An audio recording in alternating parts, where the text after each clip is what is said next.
Selain itu, ada beberapa hal yang harus diperhatikan dalam menyajikan artikel. Di antaranya sebagai berikut. Yang pertama yaitu pola pemecahan topik. Pola ini memecah topik yang masih berada dalam lingkup pembicaraan yang ditemakan menjadi subtopik atau subbagian yang lebih sempit, kemudian menganalisisnya masing-masing. Kemudian yang kedua, pola masalah dan pemecahannya. Pola ini lebih dahulu mengemukakan masalah, baik itu masalah pokok maupun beberapa masalah, namun masih berada dalam lingkup pokok bahasan utama. Selanjutnya dianalisis sesuai dengan pendapat pakar atau ahli terkait dengan bidang ilmu yang bersangkutan. Contoh dari artikel opini ini bisa kita temukan sehari-hari. Contohnya, masalah mengenai virus corona, kemudian kita membuat pemecahan masalahnya. Terdapat banyak alternatif seperti karantina, menyuntik vaksin, dan lain-lain. Nah, itu ditulis masalahnya dulu, kemudian pemecahannya.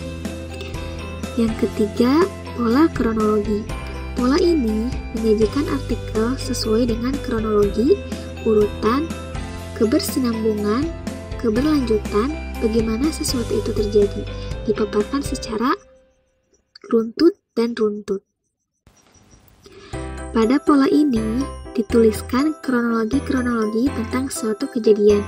Misalnya, kita ambil contoh pemberontakan moral di Filipina Selatan. Bagaimana cara menyusun kronologi kejadian tersebut? Misalnya, yang pertama dibahas ialah sejarah dari suku Moro.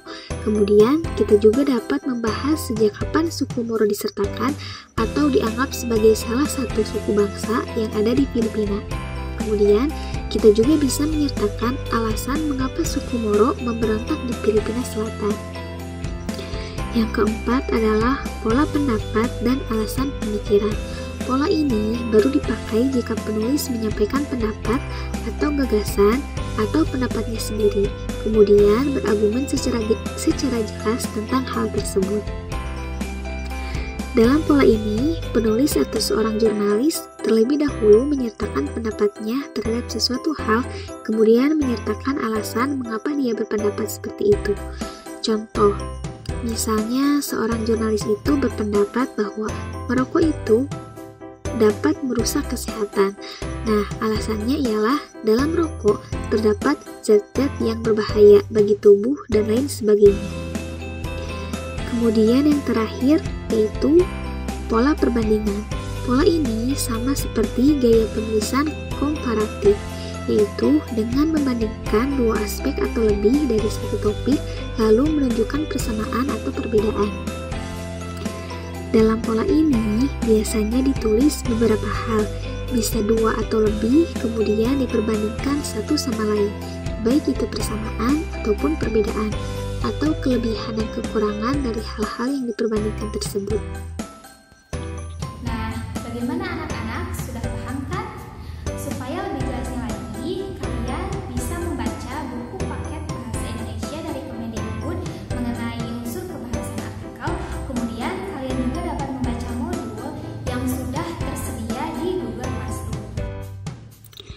Untuk simpulan, silahkan buat simpulan berdasarkan tayangan video pembelajaran yang disajikan. Terima kasih. Jangan lupa tetap jaga jarak dan terapkan protokol kesehatan. Teruslah berproses, belajar adalah caranya.